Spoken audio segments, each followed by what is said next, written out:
नमस्कार सर. आपलं स्वागत आहे आयकॉन स्टील प्रस्तुत बिल्ड आयकॉन या उपक्रमामध्ये. आज आम्ही आलो धाराशिवमध्ये आणि माझ्यासोबत आहेत इंजिनियर मनोज सरडे सर, जे खरं तर मागच्या काही वर्षांपासून या फील्डमध्ये अतिशय उत्तमरित्या काम करतायत. सगळ्यात महत्त्वाचं रेसिडेन्शियल प्रोजेक्ट आणि शासकीय प्रकल्पांवर ते मुख्यत्वे काम करतायत. शासकीय प्रकल्प, स्थानिक स्वराज्य चे प्रकल्प, अशा सगळ्या प्रकल्पांवर त्यांच्या आजवरच्या अनुभवाबद्दल आज आपण त्यांच्याशी गप्पा मारणार आहोत बिल्ड आयकॉन या प्लॅटफॉर्मवर. तर सगळ्यात आधी मला विचारायचं ते म्हणजे तुमच्या शैक्षणिक पार्श्वभूमीबद्दल. ते म्हणजे आपली शाळा कुठली होती, आपलं कॉलेज कुठलं होतं आणि सगळ्यात महत्त्वाचं म्हणजे सिव्हिल इंजिनिअरिंग या फील्डमध्ये येण्यामागची प्रेरणा कुणाची होती? प्रेरणास्थान कोण होतं, ज्यांच्यामुळे तुम्हाला असं वाटलं की मी पण सिव्हिल इंजिनिअर बनेन? तर काय सांगाल या सगळ्याबद्दल? तर मी तसं पाहिलं तर मी खेडेगावातून येतो सर. माझं पहिली ते 2री पर्यंतचं शिक्षण फक्त गावात झालं हं, सर. हं. माझे वडील एज्युकेशनच्या बाबतीत अवेअरनेस खूप असल्यामुळं त्यांनी मला त्यातून नंतर माझ्या गावाशेजारी असलेलं मुरुड या ठिकाणी 5वी पर्यंत माझं शिक्षण झालं सर. अच्छा. 5वीच्या नंतर मी श्रीपतराव भोसले हायस्कूल म्हणून धाराशिवला शाळा आहे सर. तिथं आल्यानंतर तिथे 12वी पर्यंत माझं शिक्षण झालं सर. हं, हं. तिथून पुढे माझं इंजिनिअरिंग जे आहे ते हिरणा कॉलेज ऑफ इंजिनिअरिंग धाराशिव इथे झालेलं आहे बरोबर. आणि माझं इंटेरियर डिझाईन हे कोल्हापूरला झालेलं आहे सर. अच्छा. Very good. सो इंटिरियर त्याच्यानंतर तुम्ही केलंत. हो, हो सर. ओके. आणि मग नंतरचा प्रवास कसा राहिला ग्रॅज्युएशन झाल्यानंतरचा? म्हणजे कुठं सर्व्हिस प्रॅक्टिस केलीत का स्वतःच्या कन्सल्टन्सी का कोणाकडं आधी सब मी सर कॉन्ट्रॅक्टिंग वगैरे? 2018 मध्ये हे झाल्यानंतर मी 2 ठिकाणी एक्सपिरियन्ससाठी काम केलेलं आहे सर. बरं, धाराशिवमध्येच काम केलेलं आहे. बरं.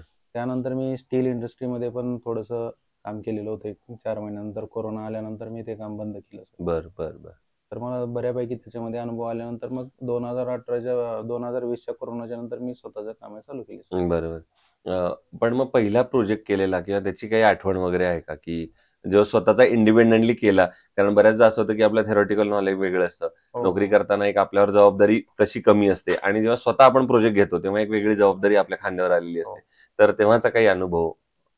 आम्ही सर 4 मित्रांचा ग्रुप करून एक आम्ही सिद्ध असोसिएट्स म्हणून एक ग्रुप स्थापन केला आणि त्या अंडर आम्ही 2 कामे फर्स्ट मंथमध्ये आम्ही 2 कामाला एक आम्हाला मेंटेनन्स वर्क आलं थोडं आणि एक आलं बरं. ते आमचं फुल्ली रेसिडेन्शियल प्रोजेक्टचं वर्क आलं सर. Very good. आणि ते वर्क आम्ही विदिन टाईम लिमिट म्हणजे 8 महिन्यामध्ये आम्ही G+1 काम कंप्लीट करून ते डन केलं सर. त्यानंतर मी माझा इंडिव्हिज्युअल प्रोजेक्टमध्ये मी गव्हर्नमेंट सेक्टरकडे जास्त वळाल्यामुळे माझा रेसिडेन्शियलचा कमी प्रवास झाला आणि गव्हर्नमेंटचा गव्हर्नमेंटचा जास्त झाला. क्या बात आहे.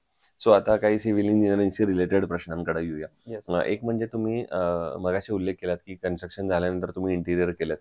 तर या क्षेत्रात असं आहे की या क्षेत्रामध्ये तंत्रज्ञान रोज बदलतंय हो. आणि नवनवीन तंत्रज्ञान सुद्धा येते. सो 2 महत्त्वाचे प्रश्न विचारायचे आहेत. एक म्हणजे तंत्रज्ञानाचा आता किती फायदा होतो? म्हणजे कशाप्रकारे तुम्ही तंत्रज्ञानाचा फायदा तुमच्या रोजच्या कामामध्ये करून घेता एक?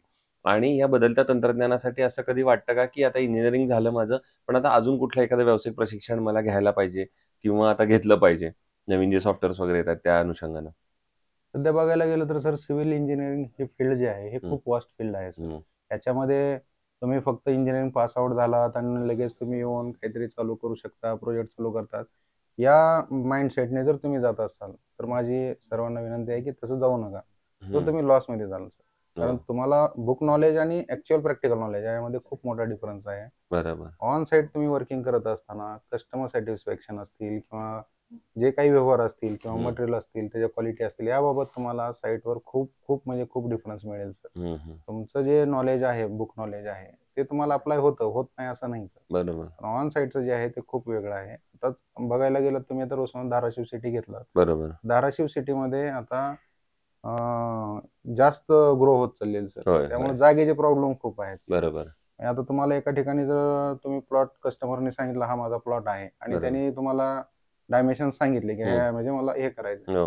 तर तुम्ही असं डायरेक्टली करू शकत नाही सर. ऑन फील्ड जाऊन तुम्हाला ते कॅडने एकदम परफेक्ट तुम्हाला तिथं प्लॉट वगैरे मोजून देणं करणं बरोबर, ह्या सर्व गोष्टी तुम्हाला त्या तंत्रज्ञानाच्या माध्यमातून हे झालेले आहेत सर. ते बरोबर. सोयीस्कर झालेले आहेत. हं, त्याला हं. आता जास्त कॉन्फ्लिक्ट हे होण्याचं गरज नाहीये गरज किंवा नाही. वाद होण्याची गरज नाहीये. त्यासाठी सिव्हिल इंजिनिअरचा रोल खूप मोठा आहे सर. मोठा आहे. बरोबर एका अंगानं. हे आपण बोलतोय तंत्रज्ञानाबद्दल आणि दुसरीकडे एकीकडे कामगार हा या सगळ्या कामाचा किंवा क्षेत्राचा केंद्रबिंदू आहे आणि त्यामध्ये अकुशल कामगारांचं प्रमाण सुद्धा खूप मोठं हो. आहे. तर अशा अकुशल कामगारांना काम करून घेणं हे कितपत धोकादायक आहे असं तुम्हाला वाटतं आणि तुम्ही कसं परिस्थिती ती हाताळता? तर मी तुम्हाला याच्या बाबतीत कुशल कामगारांचा धोका जर बघायला गेलात तुम्ही, तर तो धोका काय आहे याच्याबद्दल मी तुम्हाला सांगतो सर. बरोबर. की तुम्ही सिव्हिल इंजिनियर म्हणून एक 4-5 नॉर्म्स आहेत सर, की हं. थोडक्यात जे जनरल असलं पाहिजे, की बाबा बीमला कव्हर किती असलं पाहिजे, बरोबर. फुटिंगला कव्हर किती पाहिजे, हं, हं, हं. का पाहिजे, तेवढंच का पाहिजे, ते मेंटेन का केलं पाहिजे बरोबर. किंवा वॉटर सिमेंट रेशो मेंटेन का केला पाहिजे. हं, हं. या सर्व गोष्टींचं नॉलेज तुमच्याकडे आहे. पण बरोबर. जर तुमच्या अंडर जे काम करणारे जर अकुशल कामगार असतील, हं, हं.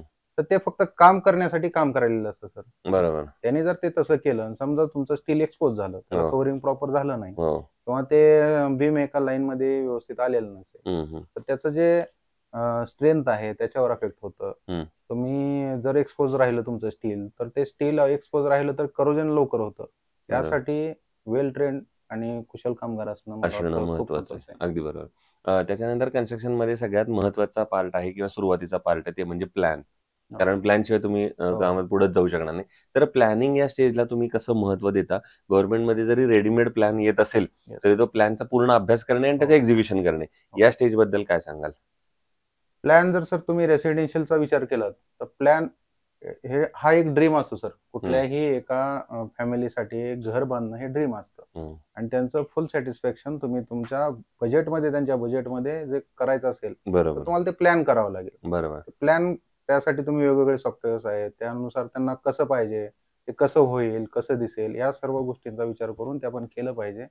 आणि जर गव्हर्नमेंटमध्ये तुम्ही गेलात, तर रेडीमेड जरी प्लॅन असतील, हं. तरी तुम्ही प्रोजेक्ट घेताना तो प्लॅन, त्याचं तुम्हाला नॉलेज असेल, तर तुम्हाला माहिती आहे खर्च किती येणार आहे त्याला. बरोबर. तर तुम्ही ते टेंडर ऍक्सेप्ट करणार, तर कितीने करणार, बिलोने किती करू शकता, लाभोने किती करतो, या सर्व गोष्टीचा विचार करायचा असेल तर बरोबर. प्लॅन हा खूप प्लॅन हा महत्त्वाचा पार्ट महत्त्वाचा आहे आहे. सर.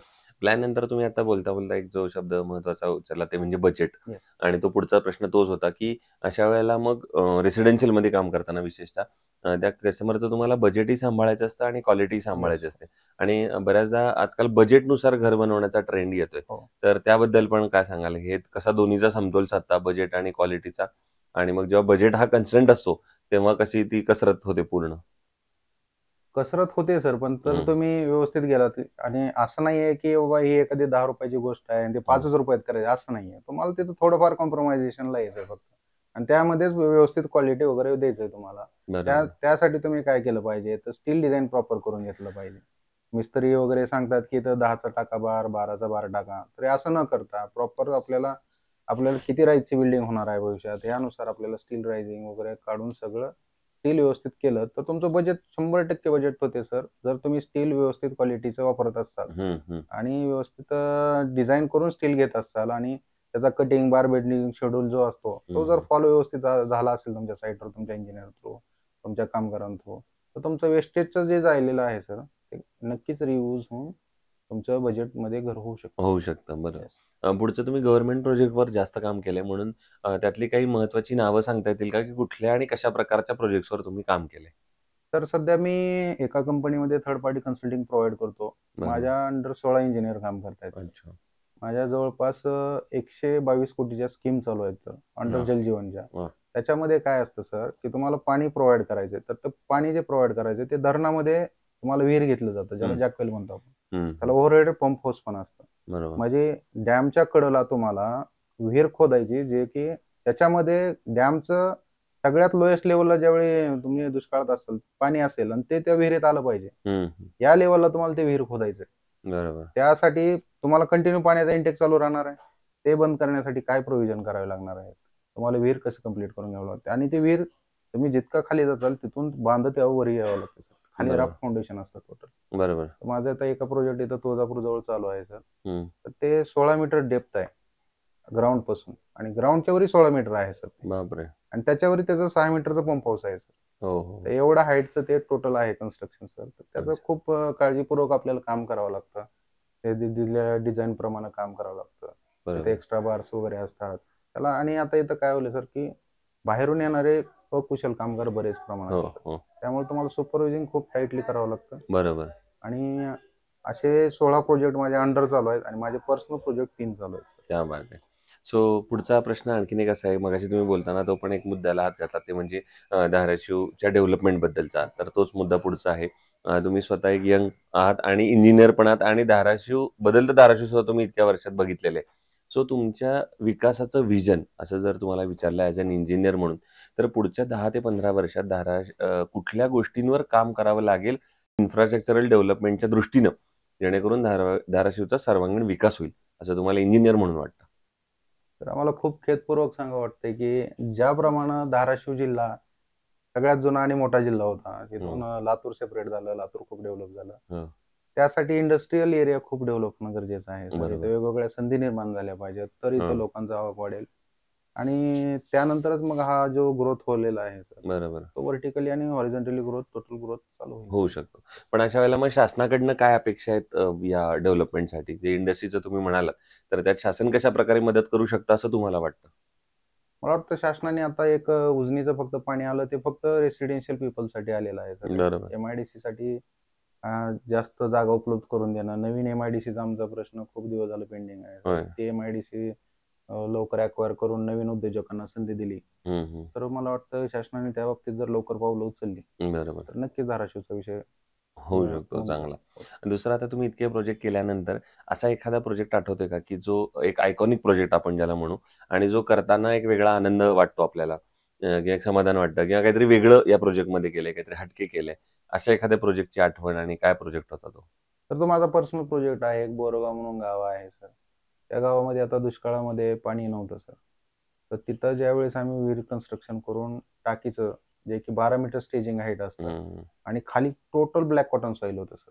तर बापरे! त्यानंतर आम्ही टोटल त्याला प्रॉपर बेडिंग करून, सोलिंग करून, त्यावर राफ्ट फाउंडेशन करून हं, ते हं. कंटिन्यू आम्ही हे काम विदिन टाईम लिमिट 3 महिन्यामध्ये 12 मीटर स्टेजिंग हाईट असलेलं 90,000 लिटर कॅपॅसिटीचं काम वाह! विदिन वेळेत पूर्ण केलं. त्यामुळे गावाने माझं खूप कौतुक केलं सर. क्या बात है! क्या आणि बात है! भर उन्हाळ्यामध्ये साईडच्या पूर्ण गावांना टँकरने पाणी चालू होतं आणि आम्ही त्या 3 महिन्याच्या केलेल्या कामामध्ये विहिरीपासून टाकीपर्यंत पाणी आल्यामुळे गावांना कुठेही घागरी घेऊन जायची गरज पडली नाही. ऑन दी स्पॉट सर्व पाणी अवेलेबल झालं सर. वाह! वाह!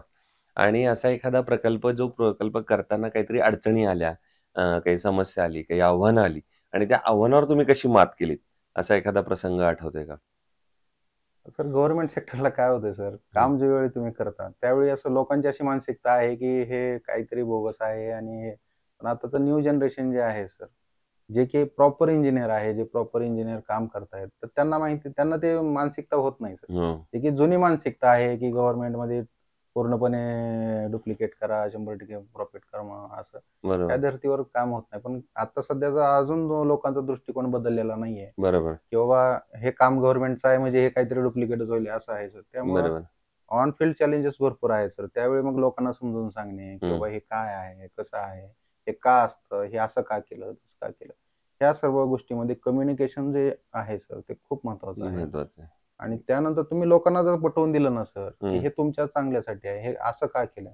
लोकांचे फार 2 मिनिटाचे ट्रिगर करणारे पॉइंट असतात सर. त्यांना जर हं, ते तुम्ही व्यवस्थित सांगितलं, तर ते सॉल्व्ह होऊन जातात. असे मला बऱ्याच अडचणी आल्या सर, की गावातून लाईन टाकताना इकडून नाही, माझ्या घराकडून नाही टाकायची, इकडून टाका, तिकडून हं, टाका किंवा टाकीचं लोकेशन करताना. तर हं. त्यावेळी आपण त्यांना समजून सांगतो. त्यावेळी ते निश्चित सॉल्व्ह होतात सर आणि अच्छा. योजना खूप चांगल्या प्रकारे चालू शकते सर. वाह!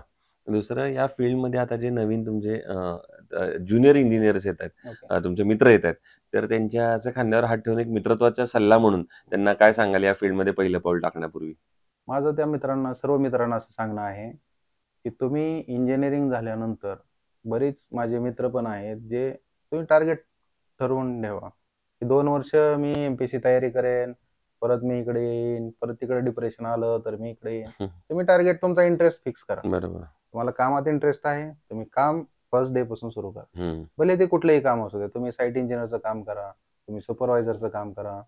तुम्ही ऑफिसमध्ये एखाद्या इंजिनिअरच्या ऑफिसमध्ये फक्त CAD ड्रॉइंगचं काम करा. मी तुमच्या नॉलेजमध्ये 100% भर पडेल याची गॅरंटी मी देतो तुम्हाला. वाह!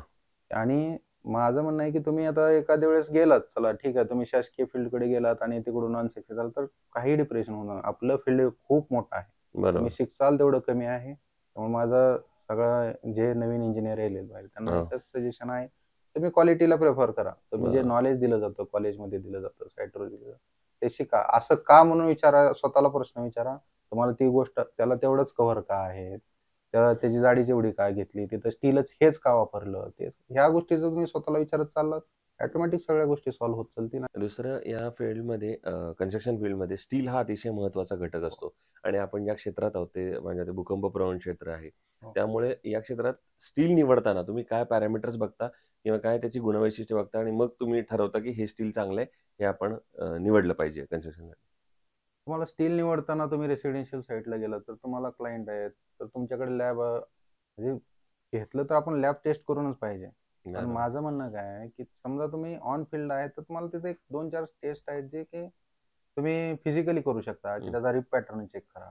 त्याची डक्टिलिटी तुम्ही मिस्त्रीला एकदा दोनदा बार तुम्ही बेंड करायला लावलं, तुमची बेंडेबिलिटी चेक होऊन जाईल. बरोबर. तुमचा त्याचा कलर चेक होतो, ते बरोबर. रस्टिंग नाही आहे ना, हं. ह्या साध्या पॅरामीटरमध्ये तुम्ही अगोदर स्टील चेक करा. इव्हन तुम्ही मोठ्या प्रोजेक्टला जात असाल, तर ते स्टील बार आपण आपल्या गव्हर्नमेंट अप्रूव्ड लॅबकडे पाठवावे आणि बरोबर. त्याच्या सर्व टेस्ट तुम्ही करून घेण्यात याव्या आणि मग स्टील यूज करावं. बरं. तुम्ही आयकॉन स्टील कुठल्या प्रोजेक्टवर वापरलंय का? आणि त्याचा प्रॉडक्ट म्हणून आणि सर्व्हिस म्हणून कसा होता अनुभव? मी मोस्ट ऑफ प्रोजेक्ट माझ्या आयकॉन स्टीलमध्येच केलेले आहेत सर. हो. इव्हन मी माझे गव्हर्नमेंट सर्व प्रोजेक्ट आयकॉन स्टीलमध्ये आणि माझ्या अंडर असलेले सर्वांना सुद्धा मी आयकॉन स्टील प्रेफर करायला सांगतो सर. बरं. त्याचं महत्त्वाचं कारण असं आहे सर, मी पाहिलं की बाकीचे स्टील हे 500 मध्ये येतात सर. हो. आपलं 550 DS येतं. हो. DS डक्टाईल अँड स्ट्रेंथ याचा मी थोडं टेस्टमध्ये पण पाहिलेलं आहे, की व्यवस्थित आहे स्टील आपलं. ते बरोबर. लवचिक पण आहे आणि चांगलं पण आहे सर आणि ते करोजन एवढं रस्टिंग नाही होत सर. बरोबर. सो हे होते इंजिनियर मनोज सरडे सर आणि त्यांनी स्वतःच्या आजवरच्या अनुभवाबद्दल सांगितलं. त्यांनी केलेल्या कामाबद्दलचा त्यांनी प्रवास उलगडला. जे नवीन त्यांचे मित्र ज्युनियर्स या क्षेत्रात येतात त्यांच्यासाठी सुद्धा अतिशय महत्त्वाचा सल्ला दिला. ते म्हणजे दर्जेदार काम करा. ज्याप्रमाणे ते शासकीय संस्थांसाठी काम करतायत आणि पूर्वीची शासकीय संस्थांसाठीची कामं आणि आत्ताची कामं याच्यामध्ये जसा फरक आहे तर तसाच फरक या क्षेत्रामध्ये सुद्धा झालेला आहे. त्यामुळे दर्जेदार जो काम देईल त्यालाच या भविष्यामध्ये चांगलं काम किंवा यश मिळेल. तो पुन्हा एकदा आपले मनःपूर्वक आभार की तुम्ही Thank you, आज आलात आणि आपले अनुभव शेअर केलेत. येणाऱ्या आगामी काळात असेच उत्तमोत्तम आयकॉनिक प्रोजेक्ट तुमच्या हातून घडावेत. ज्या ग्रामीण भागामध्ये तुम्ही गव्हर्नमेंटच्या माध्यमातून काम करताय आणि ज्यांच्यापर्यंत पाहण्यासारखी महत्त्वाची समस्या आहे आणि ती एका प्रकारे सोडवण्याचं काम करताय, तर त्यासाठी सुद्धा मनःपूर्वक शुभेच्छा. थँक्यू. धन्यवाद. थँक्यू.